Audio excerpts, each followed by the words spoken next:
Hello there. Once again, welcome to another episode. My name is Andy Neer with Empire Contractors. Today's topic, the basics of scaling or just starting your business. A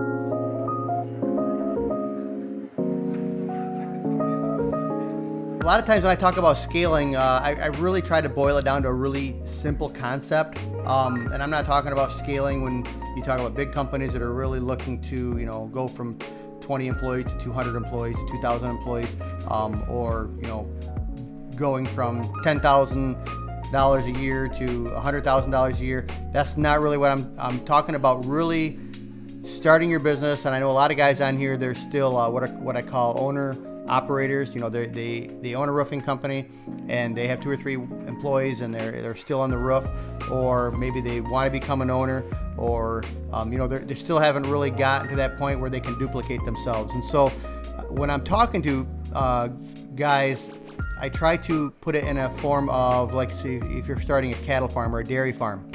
And so the analogy is, let's say you have a dairy cow and you're milking this cow, and you're getting milk from it. But most people that have a weekly job or a day-to-day job, it's the same as they take that milk from the cow, which symbolizes cash flow, and they consume it themselves. So they take everything from the cow and they just wait for the milk to show up tomorrow again. Now, the next concept for going to scaling, step 2, is what if you were to take a little bit of money and to breed that cow, and then a few months later you would have a baby cow, and then if you nurture and grow that baby cow, you would have a second cow, or if she had twins, you'd have 3 cows. But you could continue to multiply that. But the point is you can't, when you have that baby cow, she has to have some of the milk too, right? Like, so you have to share part of your profit or your milk to nurture this new venture or this new calf. So, and you keep taking that down the line, so that eventually, you could continue to have more cows bred, and you could eventually end up with a farm of several hundred head of cattle. And I think that's a pretty easy concept when I boil it down that way. The problem is most people don't want to take that venture to risk their money to breed that cow. You want to have a bull brought in so that you can have it bred, and you're going to have to pay for that. Similar to in business, you want to grow a little bit more. You want to add another crew. You want to add another division. You've got to make that investment in the front, hoping that things are going to turn out right. Things are going to go. So number one point that I want to make today is when you're starting out at the very beginning, you have to live on a small portion of your income. So if you're already making $50,000, $60,000, or $70,000 a year, and you want to take the next step to try to go to 6 figures, then we always talk about we just don't have enough money. But I've read several books where they talk about there's nobody. I shouldn't say nobody. That's a strong word, but there's almost nobody that can't get by on 90% of their income and use the 10% of their income to put away for a future venture or an investment of some sort. And but we always squander our money a little bit away, whether it's eating out or having a good time on the weekend or partying or little splurges here and there with extracurricular activities or toys. So we spend that extra $10. But if we were to buckle down, anybody can save an extra 10% and still live and get by. So the first thing is live on a small portion of your income and build up that little nest egg for that investment that you're going to be making. Number 2 is invest in a way that can expand your income. Now I know there's ways that we can justify it. I can buy that bass boat, or I can buy that quad, or that snowboard. But really, it's not going to increase our income. So you're gonna wanna look for ways to increase your income, whether it's buying a foreclosed home and redoing it, or buying an extra truck so you can support another crew, or for me, 6 years ago I bought a big warehouse, and that was kind of a leap for me because I didn't know if it would help add to my income, having this extra building on my overhead to be able to have to pay to keep the lights on and electricity and all that, property taxes and everything. But it was an investment and it was a risk that I was willing to take. And so, you got to look for, is your investment going to be willing to take the risk of taking that income that you had set aside and making an investment in order to bring more income in the future.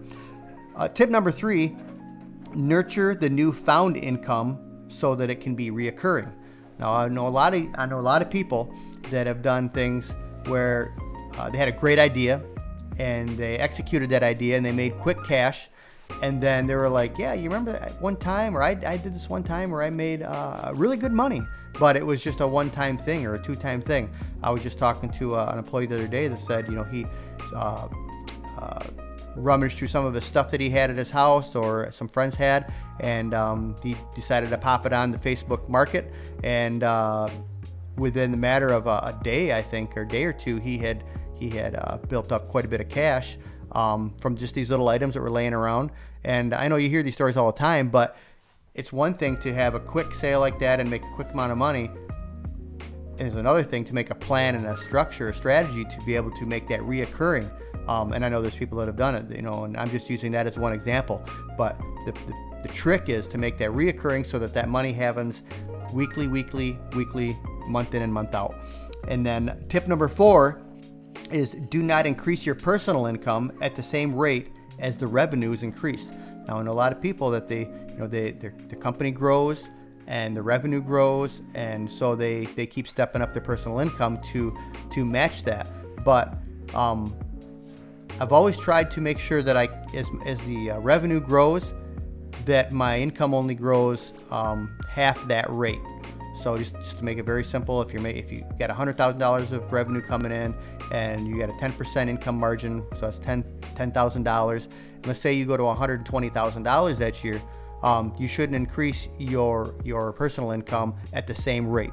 You should only increase it up at a smaller margin. You can still give yourself a raise, but if you continue to go with the increased rate of your overall revenue, you will raise the style of your living, which you have to keep up even in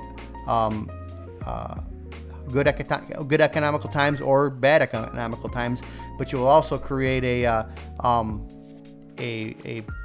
threshold that you can't go back down from. So you want to make sure that you keep your income lower, and then hopefully when you have a very solid business that's around for a while and you've had that established income stream coming in, then you can start stepping up your income. But don't do that early on. That's a big mistake. So I did a little diagram here just to kind of give you a little visual. I'm a visual person, so this represents the money you got coming in, and we want to make sure that we take this and we divide it evenly. We want to make sure that we keep some of it for ourselves. Then we also want to make sure that we invest some of it back into the company, and we also going to want to make sure we set some aside for savings, and then we're going to want to make sure that we have some set aside for a future investment for a venture that we want to invest in, aka scaling, so that we can add to our income. And you got to make sure that you diversify like that and set it aside, and not just have it all in one pot and think about it as all one money. So in closing, I want to recommend a book. I think I've recommended this book before, but this is the first self-development book that I ever bought, and it's a very simple read. It's only maybe 150, 160 pages long, but it's The Richest Man in Babylon by George Clason, and it's written in a story form, so it's very easy to read. It's kind of written in parable form, so it's very quick read, and but it really tells about a couple guys that they're both poor, they both live paycheck to paycheck, and they get advice from the richest man in Babylon, a guy they went to school with that ended up being the richest man in town, and they go to this guy for advice to find out how they can increase their income and not have to worry about a lean purse or a lean wallet anymore. So I encourage you to buy this book. It's not very much money. If you go on Amazon, you can get them for fairly cheap if they're used. So that is a great book to read on and apply to your life. So I know we all want to scale, we all want to increase in our business, but scaling doesn't always just mean, you know, creating this huge company. Sometimes it's just self-development and creating multiple streams of income separate from our initial pay, so that sometimes if we get let go from a job or something changes, that, you know, we have something to back us up. So hopefully this video encourages you. I'm just a mere roofer like a lot of you guys, and so I really try to encourage you that, you know, just because we're roofers doesn't mean that we can't capitalize on our lives and our experiences that we have, and you still a very good industry to make really good money on if you play your cards right. So please like and share this video and subscribe to our channel. We got some great things coming up here in the next few weeks that we're going to start unleashing as the spring comes on. So hope you have a great week, and hope you have great things in store for 2018. See ya.